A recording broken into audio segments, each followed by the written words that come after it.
निंदा रस। हास्य व्यंग्य सम्राट हरिशंकर परसाई जी ने दूसरों की निंदा करने की कला को भी एक रस का दर्जा दे दिया है। देखिए कितना हास्यास्पद है।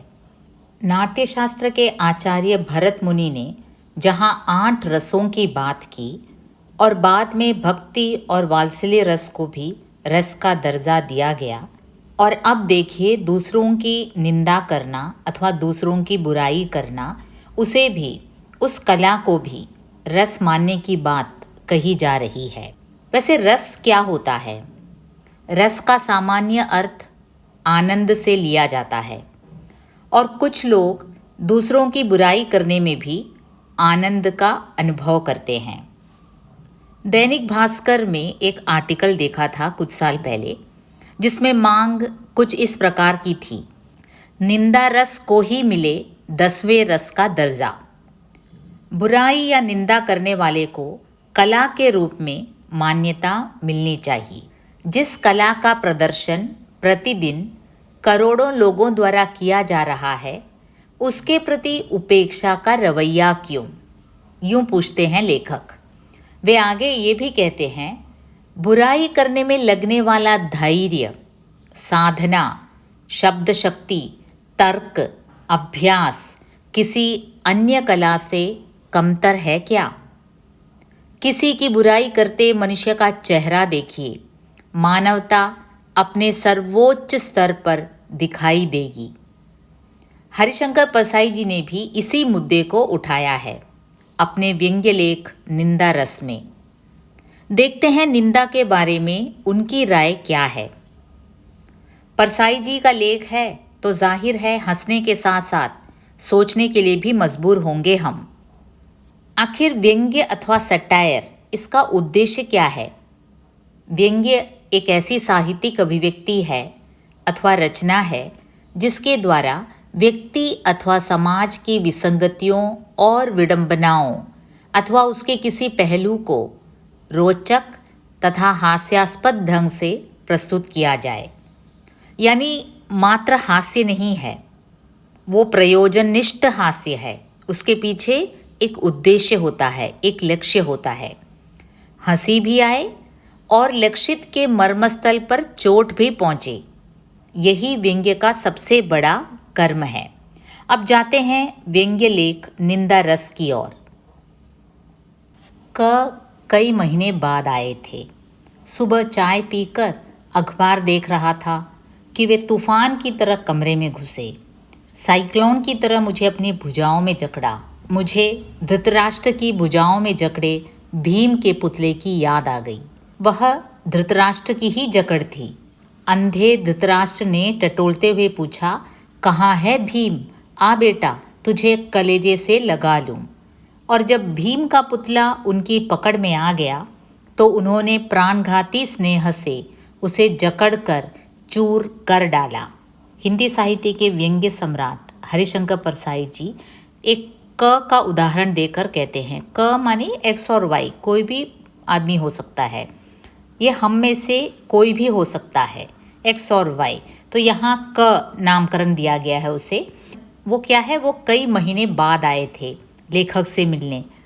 लेखक क्या कर रहे थे? सुबह चाय पीकर, मैं क्या कर रहा था? सुबह चाय पीकर अखबार पढ़ रहा था कि ये जो व्यक्ति है क, तूफान की तरह कमरे में घुसा और साइक्लोन की तरह मुझे अपनी भुजाओं में जकड़ा। मुझे धृतराष्ट्र की भुजाओं में जकड़े भीम के पुतले की याद आ गई। धृतराष्ट्र आलिंगन, आपको पता है हस्तिनापुर के अंधे राजा, कुरुवंश के राजा धृतराष्ट्र ने कैसे महाभारत के युद्ध के बाद जब उनका प्रिय पुत्र दुर्योधन की मृत्यु हो गई थी, किसके हाथों? भीम के हाथों। तो भीम को आलिंगन लगाने के नाम पर उन्होंने भीम को ऐसे जकड़ा। लेकिन ऐन समय पर कृष्ण जानते थे इसके पीछे जो खतरा है, तो कृष्ण के कहने पर भीम के बदले भीम के आकार में ही एक बहुत बड़ा पुतला धृतराष्ट्र के सामने कर दिया गया। और अंधे धृतराष्ट्र, अंधे थे लेकिन काफ़ी शक्तिशाली थे, उन्होंने ऐसा जकड़ा उस पुतले को कि वो पुतला टूट गया। तो धृतराष्ट्र आलिंगन तब से जाना जाता है। यही कि मुंह में राम बगल में छुरी, यही बात हुई। तो ये जो व्यक्ति है, मेरे कमरे में वो तूफान की तरह आया, उसने मुझे आलिंगन किया और मुझे उस समय अचानक क्या याद आ गई, किसकी जकड़ याद आ गई, मुझे धृतराष्ट्र आलिंगन याद आ गई। और वह धृतराष्ट्र की ही जकड़ थी। अंधे धृतराष्ट्र ने टटोलते हुए इसी प्रकार पूछा था, कहाँ है भीम, आ बेटा तुझे कलेजे से लगा लूं। और जब भीम का पुतला उनकी जकड़ में आ गया तो उन्होंने प्राणघाती स्नेह से उसे जकड़कर चूर कर डाला। ऐसे मौके पर हम अक्सर अपने पुतले को अंकबार में दे देते हैं। अब देखिए, पुराणों से कुछ तो सीखना चाहिए। पुराणों से सीखने के लिए बहुत कुछ है और धृतराष्ट्र आलिंगन के बारे में मुझे पता था, तो इसलिए ऐसे मौके पर जब धृतराष्ट्र के जैसे मानसिकता लेकर कोई मुझे अपनी भुजाओं में काफ़ी प्यार से जकड़ने आता है, तो हम अक्सर क्या करते हैं, अपने पुतले को दे देते हैं। हम मानसिक रूप से हट जाते हैं, हमारा केवल पुतला जाता है उनकी जकड़ में फंसने के लिए। छल करने वाले के साथ छलपूर्ण नीति का ही प्रयोग करना चाहिए, यही परसाई जी कहना चाहते हैं। जब आपको पता है कि कोई आपसे छल कर रहा है तो आपको भी उसी छलपूर्ण नीति का प्रयोग करना चाहिए। ऐसे मौके पर हम अक्सर अपने पुतले को अंकबार में दे देते हैं। अब देखिए, पुराणों से कुछ तो सीखना चाहिए। पुराणों से सीखने के लिए बहुत कुछ है और धृतराष्ट्र आलिंगन के बारे में मुझे पता था, तो इसलिए ऐसे मौके पर जब धृतराष्ट्र के जैसे मानसिकता लेकर कोई मुझे अपनी भुजाओं में काफ़ी प्यार से जकड़ने आता है, तो हम अक्सर क्या करते हैं, अपने पुतले को दे देते हैं। हम मानसिक रूप से हट जाते हैं, हमारा केवल पुतला जाता है उनकी जकड़ में फंसने के लिए। हम अलग खड़े देखते रहते हैं। क से क्या मैं गले मिला? आपको लगता है मैं मन से क से गले मिला? नहीं। क्या मुझे उसने समेट कर कलेजे से लगा लिया? एकदम नहीं, हरगिज़ नहीं। मैंने अपना पुतला ही उसे दिया। पुतला इसलिए उसकी भुजाओं में सौंप दिया कि मुझे मालूम था कि मैं धृतराष्ट्र से मिल रहा हूँ। मुझे अच्छी तरह मालूम था मैं धृतराष्ट्र की मानसिकता वाले आदमी से मिल रहा हूँ। पिछली रात को एक मित्र ने बताया कि क अपनी ससुराल आया है और ग के साथ बैठकर शाम को 2-3 घंटे तुम्हारी निंदा करता रहा।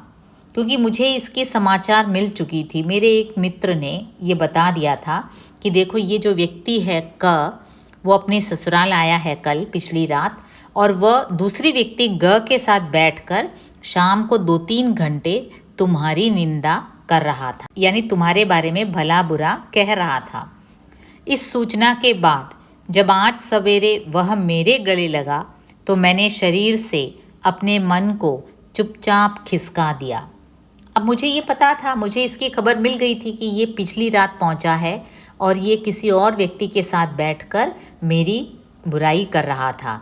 तो इसलिए क्या हुआ, आज सुबह वो स्नेह प्रदर्शन के लिए आया, साइक्लोन की तरह आया और मुझे काफ़ी खुशी के साथ मुझे प्यार से जकड़ने लगा। तो मैंने क्या किया, मैंने अपने शरीर से अपने मन को चुपचाप खिसका दिया और निस्नेह कंटीली देह उसकी बाहों में छोड़ दी। मैंने एकदम निस्नेह, मेरे मन में बिल्कुल उसके प्रति कोई स्नेह भावना नहीं थी। कंटीली देह, इनफैक्ट मेरा देह, मेरा मन करता था कि मेरे देह में कांटे लग जाए ताकि वो मुझे बाहों में जकड़े तो उसे कांटे लगे। मैंने कंटीली देह उसकी बाहों में छोड़ दी। भावना के अगर कांटे होते तो उसे मालूम होता कि वह नागफनी को कलेजे से चिपटाए है। मेरी भावना को, क्योंकि मेरे मन में ऐसे विकार आ रहे थे उसके प्रति कि कांटे उगाए मेरे शरीर में ताकि वो मुझे जब आलिंगन करे तो उसे नागफनी के जैसे लगे। छल का धृतराष्ट्र जब आलिंगन करे तो पुतला ही आगे बढ़ाना चाहिए, ये एक सीख है। छल का धृतराष्ट्र जब आलिंगन करने आगे बढ़ता है, तुम्हें भी क्या करना चाहिए, जैसे पांडवों ने किया वैसे तुम्हें अपने पुतले को ही आगे बढ़ाना चाहिए। पर वह मेरा दोस्त अभिनय में पूरा है, उसके आंसू भर नहीं आए, बाकी मिलन के हर्षोल्लास के सब चिन्ह प्रकट हो गए। अब मेरा ये जो दोस्त है क, जिसके बारे में मैं कह रहा हूँ, वो अभिनय में एकदम मस्त है। उसे अभिनय करना, उसे एक्टिंग, उसकी एक्टिंग एकदम परफेक्ट है। उसके आंसू नहीं भर आए, लेकिन बाकी मिलन के हर्षोल्लास के सब चिन्ह प्रकट हो गए। केवल उसके आंख नहीं भर आए, बाकी सब ऐसा दिख रहा था, बाकी सब ऐसे लग रहा था कि मुझसे मिलकर वो काफ़ी खुश है। वह गहरी आत्मीयता की जकड़, नयनों से छलकता वह असीम स्नेह और वह स्नेह सिक्त वाणी, उसकी आंखों में एकदम प्यार झलक रहा था। उसकी वाणी इतनी मीठी थी और उसकी आत्मीयता की जकड़, ऐसे लगता था मानो मुझसे मिलकर वो काफ़ी खुश है। ऐसा लगता ही नहीं था कि पिछली रात वो मेरी बुराई कर रहा था किसी और से। इसलिए मुझे लगता है मेरा दोस्त जो क है अभिनय में काफ़ी माहिर है। वो क्या बोलने लगा, अभी सुबह गाड़ी से उतरा और एकदम तुमसे मिलने चला आया। अरे मैं तो अभी गाड़ी से उतरा और सबसे पहले मुझे क्या लगा, आकर तुमसे मिल लूँ। जैसे आत्मा का एक खंड दूसरे खंड से मिलने को आतुर रहता है। आत्मा का एक खंड दूसरे खंड से मिलने को जिस प्रकार आतुर रहता है, वैसे ही जैसे ही गाड़ी से उतरा, देखो मैं तुमसे मिलने आया। आते ही झूठ बोला, कमबख्त, कल का आया है, यह मुझे मेरा मित्र बता गया था। देखो बेकार में ही झूठ बोला मुझसे। मेरे मित्र ने तो पहले ही बता दिया था कि ये शहर में कब पहुंचा है, कल से ही पहुंच गया है। इस झूठ में कोई प्रयोजन शायद उसका न रहा हो। कुछ लोग बड़े निर्दोष मिथ्यावादी होते हैं। वे आदतन प्रकृति के वशीभूत झूठ बोलते हैं। देखिए उसने ऐसे ही झूठ बोल दिया, भाई मैंने पूछा नहीं कि वो आज आया है या कल आया है या फिर एक हफ्ते हो गए उसके आए हुए, मैंने कुछ नहीं पूछा। कुछ लोग होते ही ऐसे हैं, एकदम निर्दोष मिथ्यावादी होते हैं, यानी कि इस झूठ से किसी का दोष या किसी का गुण नहीं हुआ है, लेकिन उनकी आदत है। आदतन प्रकृति के वशीभूत, उनका एक कैरेक्टर है कि झूठ बोलते जाओ, वजह बेवजह झूठ बोलते जाओ। उनके मुख से निष्प्रयास झूठ ही निकलता है। मेरे एक रिश्तेदार ऐसे हैं, वे अगर मुंबई जा रहे हैं और उनसे पूछे तो वे कहेंगे कलकत्ता जा रहा हूँ। कुछ लोग तो यूं ही बेवजह झूठ बोलते हैं। एक है मेरे मित्र, वो मुंबई जा रहे होंगे, आप उनसे पूछिए कहाँ जा रहे हैं भाई, तो वे कहेंगे मैं कलकत्ता जा रहा हूँ। ठीक बात उनके मुंह से निकल ही नहीं सकती। कभी बड़ा निर्दोष, सहज, स्वाभाविक मिथ्यावादी है। ये जो क है वो भी एकदम स्वाभाविक मिथ्यावादी है, एकदम नेचुरल तरीके से झूठ बोलता है और इसका यह झूठ एकदम निर्दोष है, किसी को कोई हानि नहीं पहुंचाता, लेकिन वो झूठ बोलेगा क्योंकि वो उसकी आदत है, वो प्रकृति के वशीभूत है, इसलिए उसका झूठ बोलना एकदम स्वाभाविक है। अब वह बैठा, कब आए, कैसे हो वगैरह के बाद उसने ग की निंदा आरंभ कर दी। अब देखो ये जो व्यक्ति है वो मेरे घर आया, मुझसे साइक्लोन की तरह आया और मुझे आलिंगन किया और उसकी आंखों में हर्षोल्लास था और उसने ये भी झूठ कहा कि मैं आते ही, गाड़ी से उतरते ही सबसे पहले मैंने क्या किया, तुमसे मिलने आया। इसके बाद वो वहाँ बैठ गया और उसने शुरू कर दी, क्या शुरू कर दी, उसने निंदा आरंभ कर दी। किसकी? ग की। मनुष्य के लिए जो भी कर्म जघन्य हैं वे सब ग पर आरोपित करके उसने ऐसे गाढ़े काले तारकोल से उसकी तस्वीर खींची कि मैं यह सोचकर कांप उठा कि ऐसी ही काली तस्वीर मेरी ग के सामने इसने कल शाम को खींची होगी। देखो आ गया मेरे घर में और सबसे पहले तो आलिंगन किया, फिर झूठ बोला, फिर बैठ गया और वो अपने कर्म में लग गया। क्या है उसका कर्म? दूसरों की बुराई करना, दूसरों की निंदा करना। और किसकी निंदा करने लगा? ग की निंदा। ये ग कौन है? जिसके साथ पिछली रात बैठकर इसने मेरी निंदा की थी। सुबह की बातचीत के इस एजेंडा में ग प्रमुख विषय था। फिर तो जिस परिचित की बात निकल आती उसी को 4-6 वाक्यों से धराशायी करके वह बढ़ लेता। अब शुरुआत तो ग से हुई, ग की निंदा करता गया और उसके बाद जो भी परिचितों के नाम हम कहते, बात बात में जिन जिन परिचितों की नाम निकल आती, उसी को 4-4 वाक्यों से धराशायी करते हुए वहाँ आगे बढ़ता गया, यानी सबकी निंदा करता गया। अद्भुत है मेरा मित्र, उसके पास दोषों का कैटलॉग है। जैसे होता है ना लाइब्रेरी में बुक्स का कैटलॉग होता है, वैसे ही उसके पास दोषों का कैटलॉग है। मैंने सोचा कि जब यह हर परिचित की निंदा कर रहा है तो क्यों ना मैं लगे हाथ अपने विरोधियों की गत इसके हाथों करा लूं। अब देखिए परसाई जी भी कुछ कम नहीं है।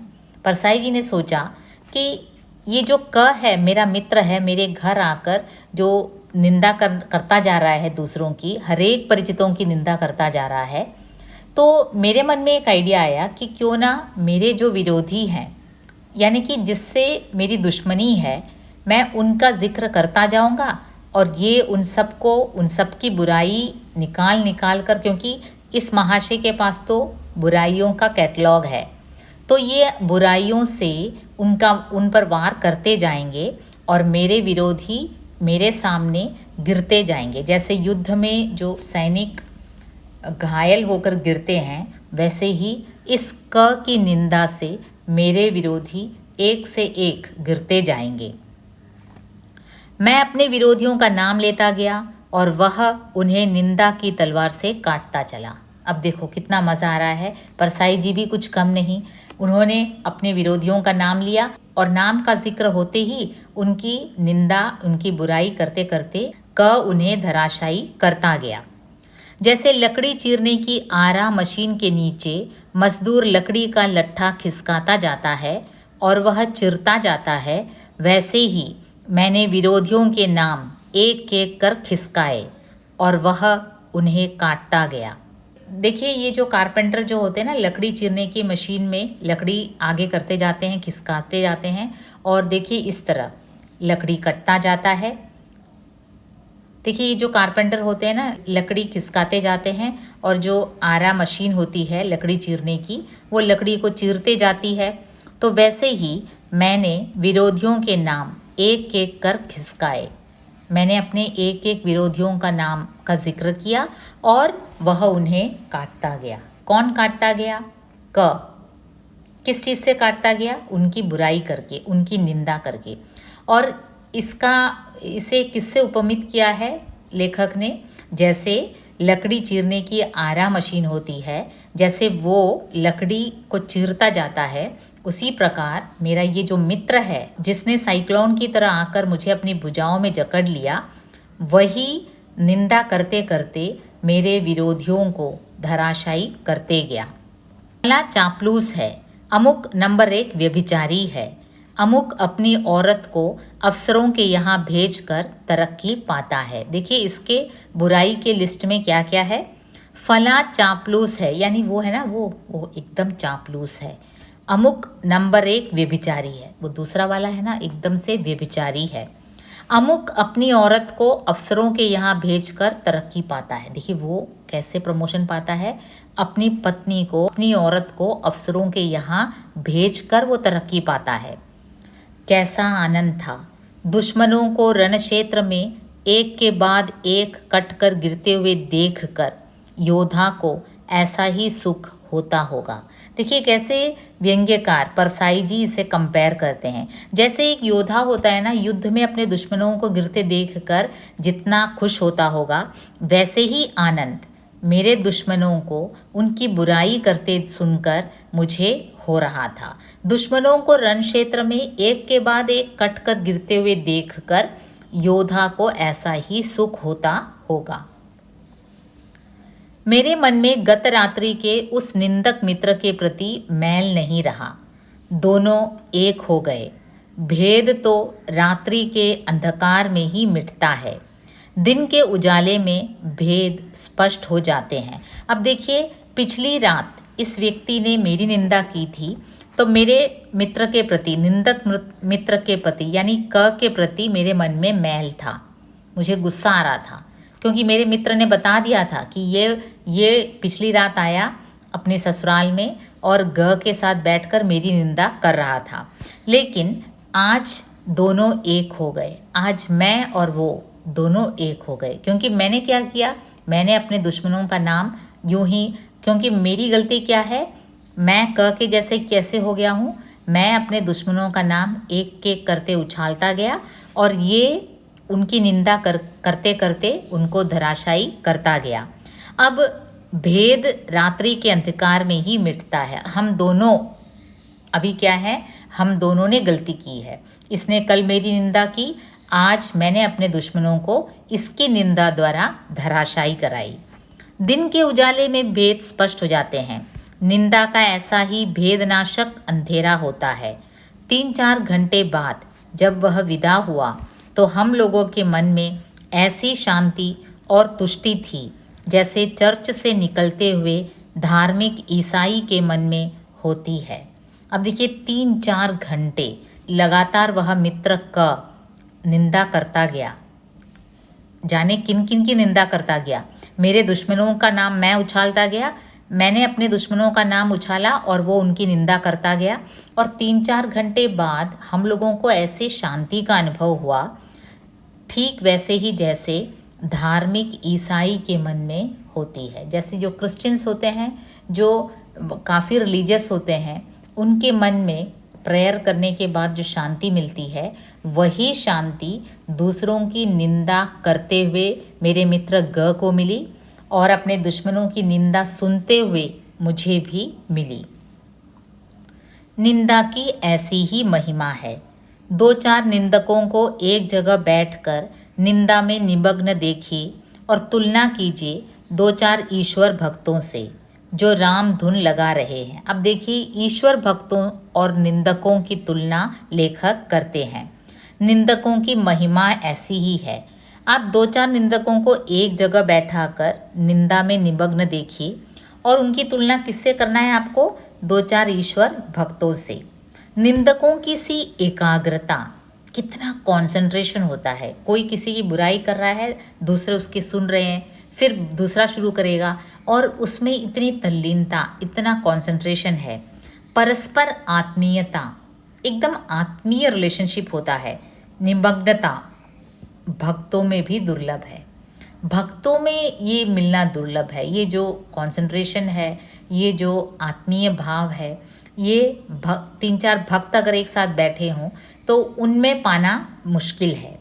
इसीलिए संतों ने निंदकों को आंगन कुटी छवाए पास रखने की सलाह दी है। संतों ने यही तो कहा है, निंदक नियरे राखिए। कबीरदास ने क्या कहा है? निंदक नियरे राखिए आंगन कुटी छवाए। क्यों? बिना साबुन और पानी के ही निंदक तुम्हारे स्वभाव को एकदम से निर्मल कर देगा। क्योंकि तुम्हारी निंदा करता जाएगा, तुम अपनी निंदा सुनोगे तो तुम्हें सुधार करने का मौका मिलेगा। तो लेखक इसे व्यंग्यात्मक रूप से कहते हैं कि साधुओं ने, संतों ने शायद इसीलिए निंदकों को अपने पास ही रखने का उपदेश दिया है, क्योंकि निंदकों के पास रहने में एक अजीब सा सुख का अनुभव होता है और एक अजीब आत्मीयता का एहसास होता है। एक ऐसी आत्मीयता जो भक्तों में भी मिलना मुश्किल है। एक ऐसी आत्मीयता जो भक्तों में भी नहीं पाई जाती। कुछ मिशनरी निंदक मैंने देखे हैं, उनका किसी से बैर नहीं, द्वेष नहीं। अब देखिए कई तरह के निंदक होते हैं। एक तो मेरे मित्र क थे जो एक एक व्यक्ति को लेकर निंदा कर, किसी व्यक्ति के नाम का जिक्र कर दें क से और वो उसकी निंदा शुरू कर देते हैं। लेकिन दूसरे तरह के निंदक भी होते हैं, वो मिशनरी टाइप के होते हैं। मिशनरीज का क्या मिशन होता है? क्रिश्चियन मिशनरीज के बारे में आपने सुना होगा। मिशनरीज यानी उनका मिशन क्या है कि होल सोसाइटी को सुधारना। एक व्यक्ति पर नहीं, पूरे समाज पर उनका ध्यान रहता है। तो निंदक भी ऐसे हैं कुछ मिशनरी टाइप के। उनका किसी से बैर नहीं, कोई पर्टिकुलर पर्सन से कोई उनका द्वेष बैर नहीं। वे किसी का बुरा नहीं सोचते, वे तो किसी का बुरा नहीं सोचते, पर 24 घंटे वे निंदा कर्म में बहुत पवित्र भाव से लगे रहते हैं। पर 24 घंटे निंदा कर्म में वे पवित्र भाव से लगे रहते हैं। देखिए, किसी की निंदा नहीं करते, लेकिन 24 घंटे वे कॉमन बातों पर निंदा करते हैं। जैसे कह दिया कि देखो भाई, आजकल भ्रष्टाचार बहुत बढ़ रहा है, भाई सरकारी दफ्तरों में तो जा ही नहीं सकते, तो इस प्रकार की निंदा। या फिर कह दें, देखो ये जो रोड हैं, जो हमारे रास्ते हैं, वो पूरा खराब हो गया है, देखिए व्यवस्था ही ठीक नहीं है, व्यवस्था के बारे में। या फिर कोई इंस्टीट्यूशन के बारे में कॉमन तरीके से ये निंदा करते हैं, तो इन्हें क्या कहा जाता है? मिशनरी निंदक कहते हैं। उनकी नितांत निर्लिप्तता, निष्पक्षता इसी से मालूम होती है कि वे प्रसंग आने पर अपने बाप की पगड़ी भी उसी आनंद से उछालते हैं जिस आनंद से अन्य लोग दुश्मन की। अब देखिए, ये जो मिशनरी निंदक होते हैं, वो एक कॉमन पर्पस के लिए दूसरों की निंदा करते हैं, या फिर एक व्यवस्था की बुराई करते हैं। तो ऐसे में क्या होता है, उनके अपने बाप की पगड़ी अगर उछालना हो तो भी वो करते हैं, यानी वो एक कॉमन पर्पस के लिए बुराई करते हैं। तो जिस धर्म पर वे विश्वास करते हैं, अगर उसमें कोई बुराई है तो वो उसकी भी निंदा करते हैं। या फिर अपने ही लोगों के बारे में अगर उन्हें निंदा करना हो तो वे करते हैं, क्योंकि वह निर्लिप्त भाव से निष्पक्ष होकर, एकदम इम्पार्शियल होकर निंदा करते हैं। निंदा इनके लिए टॉनिक होती है। जैसे हम टॉनिक पीते हैं ना, बच्चों को देते हैं टॉनिक, आयरन, विटामिन, कैल्शियम, इनकी अभाव के कारण अगर शरीर में कुछ कमी हो तो टॉनिक दिया जाता है, सप्लीमेंट किया जाता है। तो ऐसे में निंदा इन लोगों के लिए एक टॉनिक के समान है। हमारी एक पड़ोसिन वृद्धा बीमार पड़ी थी। अब देखिए, एक उदाहरण देते हैं। लेखक कहते हैं कि हमारी एक पड़ोसिन है, एक बूढ़ी है। अब लेखक एक उदाहरण देते हैं। उनकी एक पड़ोसिन थी, वृद्धा थी, बीमार पड़ गई। हमसे पानी मांगकर पीती थी, उठा ही नहीं जाता था। मतलब कि वो काफ़ी बीमार थी, हम पर आश्रित होकर जीती थी। सहसा किसी ने आकर कहा कि पड़ोसी डॉक्टर साहब की लड़की किसी के साथ भाग गई। अब देखिए, अचानक उसे ये खबर मिली कि उनकी जो पड़ोसी डॉक्टर साहब है, उनकी जो लड़की है, उनकी बेटी है, किसी के साथ भाग गई।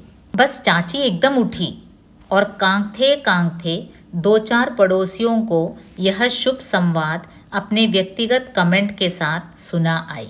अब देखिए, बीमार थी, उठा भी नहीं जाता था, लेकिन जब उसने ये सुना कि पड़ोसी डॉक्टर की बेटी जो भाग गई है, तो निंदा करने की जो उसकी प्रवृत्ति है वो एक टॉनिक के समान काम आई। वो एकदम से उठी और कांगते कांगते ये समाचार उसने 2-4 और पड़ोसियों में फैला दिया और अपने व्यक्तिगत कमेंट के साथ उसने सुना दिया। मतलब कि वो कुछ और भी नमक मिर्च लगाकर उसने उस खबर को फैला दिया। उस दिन से उनकी हालत सुधरने लगी। देखिए, किसी की बेटी के भाग जाने में उस खबर को सुनकर ये इतनी खुश होती है कि उसकी बीमारी ही सुधरने लगती है। ट्रेड यूनियन के इस ज़माने में निंदकों के संघ बन गए हैं। देखिए, अभी तो ट्रेड यूनियन का ज़माना है, कहीं पे भी किसी भी इंस्टीट्यूशन में यूनियन होता है, ट्रेड यूनियन। तो निंदकों की भी आजकल ट्रेड यूनियन है, उनकी भी एक ऑर्गेनाइजेशन है, एक संघ है। संघ के सदस्य जहाँ तहाँ से खबरें लाते हैं और अपने संघ के प्रधान को सौंपते हैं। अब ये क्या है, ये जो संघ है, जो ऑर्गेनाइजेशन है, तो नेचुरली उसमें बहुत से सदस्य होंगे, तो वे जहाँ तहाँ से खबरें ले आते हैं और अपने संघ के प्रधान को सौंपते हैं। यह कच्चा माल हुआ। अब देखिए, जैसे फैक्ट्री में कच्चा माल, रॉ प्रोडक्ट लाकर उसे क्वालिटी प्रोडक्ट बनाया जाता है, उसी प्रकार ये जो कच्चा माल मिल गया, किसी के बारे में खबर मिल गई, अब प्रधान उनका पक्का माल बनाएगा और सब सदस्यों को बहुजन हिताय मुफ्त बांटने के लिए दे देगा। अब देखिए, बहुजन हिताय मीन्स बहुत से लोगों के हित के लिए, समाज के हित के लिए वे इस खबर को, इस बुराई को बांटेंगे। वे इस खबर को, इस बुराई को मुफ्त में बांट देंगे। उत्पादन की इस प्रक्रिया को यूँ समझा सकते हैं। एक सदस्य ने कहा कि विमला और नरेंद्र ने चुपचाप शादी कर ली। अब देखिए ये जो प्रोसेस होता है इसमें लेखक कहते हैं एक सदस्य ने एक गरम, देखिए ये कैसे ये वर्क करता है। निंदकों की एक संघ है, एक ट्रेड यूनियन जैसा है जिसमें एक नेता होता है। और जैसे एक उदाहरण के रूप में समझाते हैं परसाई जी कि एक सदस्य ने आकर कहा कि विमला और नरेंद्र ने चुपचाप शादी कर ली, यह कच्चा माल हुआ। अब पक्का माल जो बनेगा वह यह होगा, विमला को 5-6 माह का गर्भ था। देखो, विमला और नरेंद्र ने चुपचाप शादी कर ली, बस इतनी सी बात है। लेकिन जब ये फैल जाता है, जब ये खबर नमक मिर्च लगाकर क्या बन जाता है, विमला को 5-6 माह का गर्भ था, इसलिए जल्दी से घबराकर ब्याह कर लिया। देखो, कोई और मजबूरी होगी उनके ब्याह करने में, लेकिन खबर इस प्रकार फैलाते हैं कि वो प्रेग्नेंट थी। वह फुर्सत का काम है, इसलिए जिनके पास कुछ और करने को नहीं होता वे इसे बड़ी खूबी से करते हैं। एक दिन हमसे एक संघ के अध्यक्ष ने कहा, यार आजकल लोग तुम्हारे बारे में बहुत बुरा बुरा कहते हैं। तो इसी प्रकार का एक निंदकों का संघ है, उसके एक अध्यक्ष ने एक बार मुझसे कहा, यानी लेखक से कहा कि यार आजकल लोग तुम्हारे बारे में बहुत बुरा बुरा कहते हैं। हमने कहा, आपके बारे में मुझसे कोई भी बुरा नहीं कहता। देखिए, मेरे पास कोई भी आकर तुम्हारी बुराई नहीं करता। क्यों? क्योंकि लोग जानते हैं कि आपके कानों के घोरे में इस तरह का कचरा मज़े में डाला जा सकता है। देखिए, तुम सुनने के लिए तैयार हो। जब आपके पास कोई निंदा करने के लिए आता है, दूसरों की बुराई करने के लिए आता है, जब आप भी हाँ में हाँ मिलाते जाएंगे तभी तो वो फिर आकर निंदा करेगा। वरना अगर आप शुरुआत में ही कह दें कि देखो मुझे किसी की बुराई सुनना पसंद नहीं है, तो ये बात एकदम व्यक्त हो जाती है, कोई भी आपके पास आकर दूसरों की निंदा नहीं करेगा। तो ये जो अध्यक्ष है वो दूसरों की निंदा को एनकरेज करता है। तो ये जो अध्यक्ष है वो दूसरों की बुराई सुनना पसंद करता है, तभी तो लोग उसके पास आकर दूसरों की बुराई करते हैं। तो इनडायरेक्ट वे में लेखक ने उसे ये बता दिया कि देखो, तुम दूसरों की बुराई सुनने के इच्छुक हो, तभी लोग मेरे बारे में तुम्हारे पास आकर बुराई कर रहे हैं। ईर्ष्या द्वेष से प्रेरित निंदा भी होती है। देखो, निंदा के ही कितने कितने प्रकार, देखो निंदा के ही कितने कितने अलग अलग डिफरेंट टाइप्स। कौन कहते हैं? हरिशंकर परसाई जी। एक तो है मिशनरी निंदक। दूसरी बात उन्होंने क्या कही कि निंदकों की ट्रेड यूनियन भी बन गई है, एक संघ बन गया है। अब तीसरी बात वो कहते हैं कि कई लोग ईर्ष्या द्वेष से प्रेरित होकर निंदा करते हैं, लेकिन इसमें वह मज़ा नहीं जो मिशनरी भाव से निंदा करने में आता है। ईर्ष्या द्वेष से प्रेरित होकर जब आप दूसरों की बुराई करते हैं तो उसमें वो मज़ा नहीं जो मिशनरी भाव में निंदा करने से आता है। इस प्रकार का निंदक बड़ा दुखी होता है, ईर्ष्या द्वेष से 24 घंटे जलता है और निंदा का जल छिड़क कर कुछ शांति अनुभव करता है। देखिए, इस प्रकार का निंदक जो है वो काफ़ी दुखी होता है, ईर्ष्या द्वेष से 24 घंटे जलता है। उसके मन में हमेशा दूसरों के प्रति एक ईर्ष्या भावना होती है। तो ऐसे में क्या होता है, वो खुद जलता है, उसमें उसे कोई सुख का अनुभव नहीं होता और निंदा का जल छिड़क कर कुछ शांति अनुभव करता है। लेकिन जो जलन है उसके मन में वो उस व्यक्ति के नाश का कारण बनता है। ऐसा निंदक बड़ा दयनीय होता है। अपनी अक्षमता से पीड़ित वह बेचारा दूसरे की सक्षमता के चांद को देखकर सारी रात श्वान जैसा भौंकता है। देखिए, ये जो लोग होते हैं ईर्ष्या द्वेष से पीड़ित होकर जो दूसरों की बुराई करते हैं, वो अपनी अक्षमता से पीड़ित हैं। वो खुद कैपेबल नहीं है, वो खुद कर्म नहीं कर सकते, तो इसलिए वो बेचारे दूसरे की सक्षमता के चांद को देखकर सारी रात जैसे कुत्ता भौंकता है ना, वैसे ही श्वान की तरह भौंकता रहता है। वो खुद तो कुछ नहीं कर पाता, तो दूसरे जब करते हैं उसे देखकर केवल भौंकना ही वह करता है। ईर्ष्या द्वेष से प्रेरित निंदा करने वाले को कोई दंड देने की ज़रूरत नहीं है, वह निंदक बेचारा स्वयं दंडित होता है। और ऐसे जो लोग होते हैं उन्हें कोई बाहर से कोई दंड देने की आवश्यकता नहीं है, वो बेचारा खुद दंडित होता है। आप चैन से सोइए और वह जलन के कारण सो नहीं पाता। देखिए, आप आराम से सो सकते हैं लेकिन वो व्यक्ति जलन के कारण सो ही नहीं पाएगा। उसे और क्या दंड चाहिए। निरंतर अच्छे काम करते जाने से उसका दंड भी सख्त होता जाता है। देखिए, आप अच्छे कर्म करते जाएं और वो दुखी होता जाएगा, क्योंकि आपके अच्छे कर्म को देख कर ही उसके मन में ईर्ष्या और जलन होती है और वो आपकी बुराई करता जाएगा, साथ ही वो जलता भी जाएगा। तो ऐसे लोगों के लिए कोई खास दंड देने की आवश्यकता नहीं है। जैसे एक कवि ने एक अच्छी कविता लिखी, ईर्ष्याग्रस्त निंदक को कष्ट होगा। देखिए, अगर कोई राइटर है, जो पोएट है, जो कवि है, उसने एक अच्छी कविता लिखी, सब लोग उसकी सराहना कर रहे हैं, तो जो ईर्ष्याग्रस्त निंदक है उसे काफ़ी दुख होगा। अब अगर एक और अच्छी कविता लिख दी तो उसका कष्ट कितना होगा, दुगना हो जाएगा। तो आपको कुछ करने की ज़रूरत नहीं है, आप अच्छे कर्म करते जाइए और इस प्रकार के ईर्ष्या द्वेष से प्रेरित जो निंदक है वो दुखी होता जाएगा, वो जलता जाएगा। निंदा का उद्गम ही हीनता और कमज़ोरी से होता है। अब देखिए कैसे ये निंदा पैदा होती है, इसका उद्गम स्रोत क्या है, इस पर लेखक विचार करते हैं। निंदा का जो उद्गम है वो हीनता और कमज़ोरी से होता है। मनुष्य अपनी हीनता से दबता है। ये एक इन्फीरियरिटी कॉम्प्लेक्स के कारण है कि हम दूसरों की बुराई करते हैं।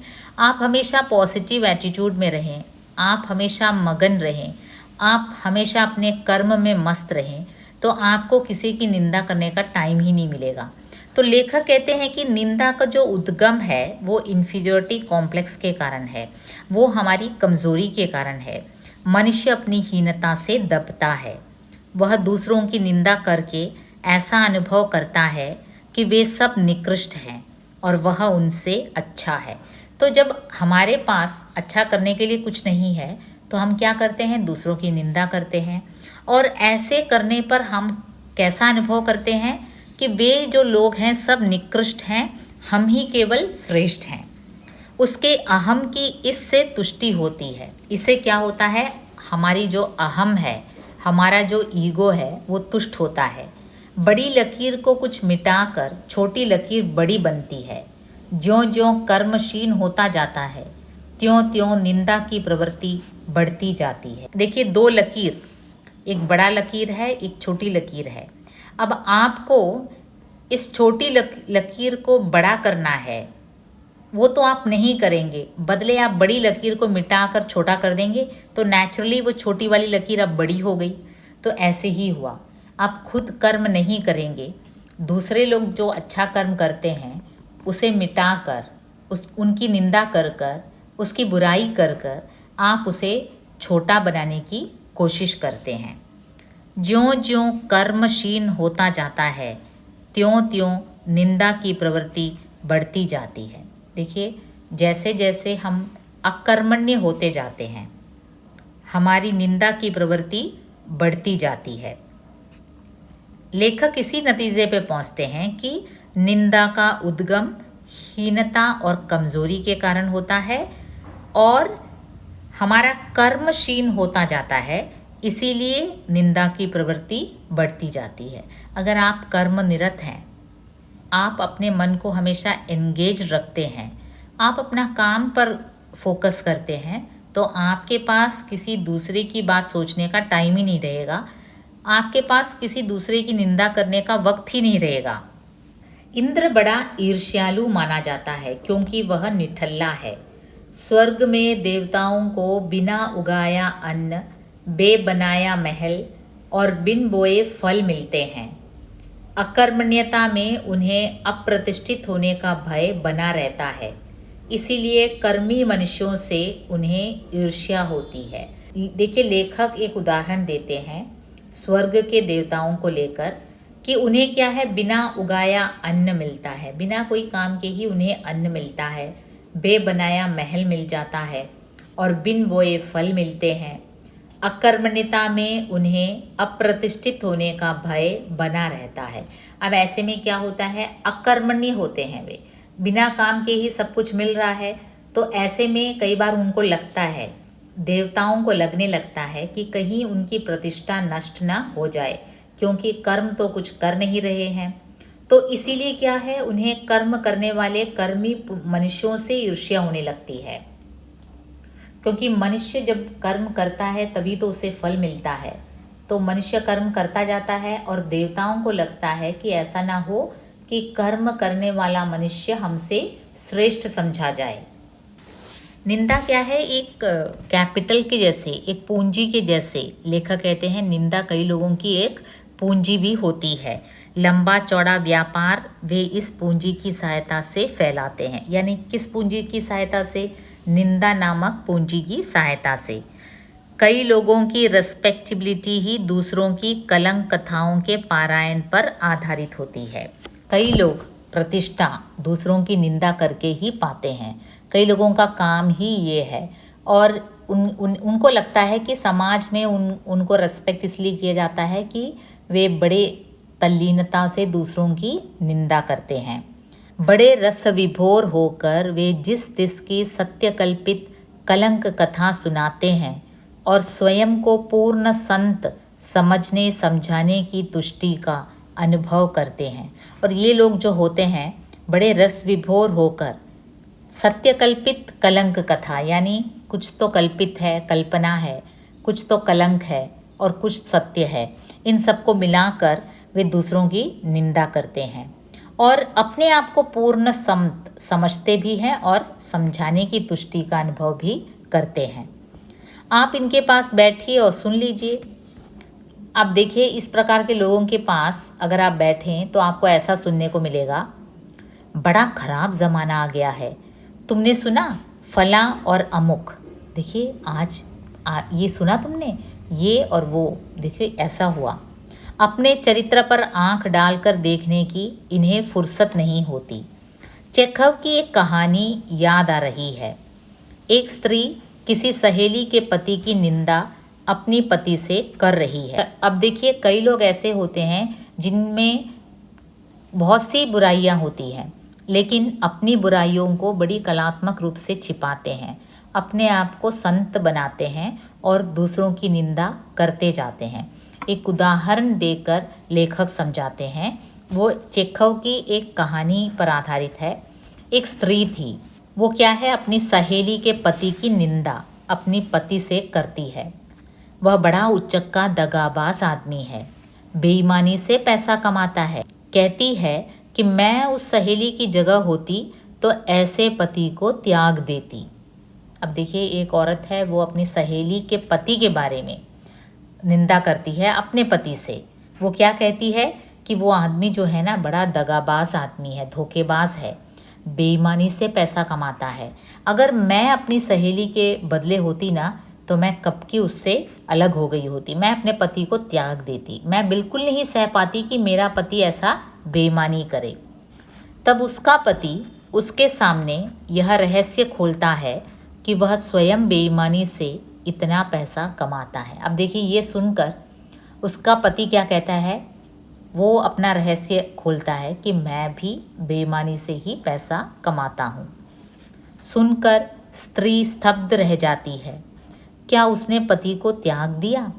अब सुनकर आपको लगेगा कि जब ये औरत थोड़ी देर पहले तो कह रही थी कि उसकी सहेली की जगह अगर वो होती तो वो अपने पति को त्याग देती।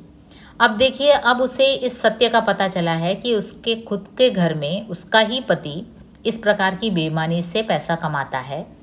तब क्या उस स्त्री ने अपने पति को त्याग दिया? जी हाँ, वह दूसरे कमरे में चली गई। देखिए कैसा त्याग ना हुआ, बस उस कमरे से दूसरे कमरे में चली गई। यानी जो हाँकते हैं कि मैं ऐसा करूँगा वैसा करूँगा, लेकिन जब अपनी बात आती है तो ये सब हाँकना एकदम व्यर्थ हो जाता है। कभी कभी ऐसा भी होता है, हम में जो करने की क्षमता नहीं है वह यदि कोई करता है तो हमारे पिलपिले अहम को धक्का लगता है। अब कई बार ऐसा होता है कि हम में कुछ करने की क्षमता नहीं है, जब हम में कुछ करने की काबिलियत नहीं है और कोई दूसरा एकदम से करता जा रहा है तो हमारा अहम को धक्का लगता है, हम में हीनता और ग्लानि आती है, हमारे अंदर एकदम से हीनता बोध जाग उठता है, हम एकदम दुखी हो जाते हैं कि भाई हम नहीं कर पा रहे, वो तो करता जा रहा है। तब हम उसकी निंदा करके उससे अपने को अच्छा समझकर तुष्ट होते हैं। अब हमारे पास और कुछ करने की काबिलियत नहीं है तो हम उस व्यक्ति की निंदा ही करने लगते हैं, उसकी बुराई करने लगते हैं, और ऐसा कर कर हम अपने आप को अच्छा समझने की कोशिश करते हैं। उस मित्र से मुलाकात के करीब 10-12 घंटे बाद यह सब मन में आ रहा है। अब कुछ तटस्थ हो गया हूँ। सुबह जब उसके साथ बैठा था तब मैं स्वयं निंदा का काला सागर में डूबता उतराता था, कलोल कर रहा था। बड़ा रस है ना निंदा में। सूरदास ने इसलिए इसे निंदा सबद रसाल कहा है। अब देखिए उस मित्र से, कौन से मित्र? उस मित्र से मुलाकात के करीब 10-12 घंटे बाद ये बातें मेरे मन में आ रही है। ये लेख लिखने की प्रेरणा ही लेखक को कहाँ से मिलती है? उस मित्र के ज़रिए। ने बहुत सारे लोगों की निंदा करके धराशायी कर दिया और के चले जाने के बाद 10-12 घंटे बाद निंदा नामक ये जो प्रक्रिया है और निंदक कितने प्रकार के हैं, निंदक का उद्गम स्रोत क्या है आदि के बारे में लेखक विचार करते हैं। लेखक के मन में कई घंटे बाद ये बातें आती हैं। अब मैं कुछ तटस्थता का अनुभव कर रहा हूँ। सुबह जब उसके साथ बैठा था तब मैं स्वयं निंदा का काला सागर में डूबता उतरता था। देखिए मैं भी उसके साथ निंदा रूपी सागर में डूबता उतरता था। बड़ा रस है ना निंदा में। सच कहूँ तो निंदा करने में बड़ा आनंद आता है, बड़ा रस है। सूरदास ने शायद इसीलिए कहा था निंदा सबद रसाल।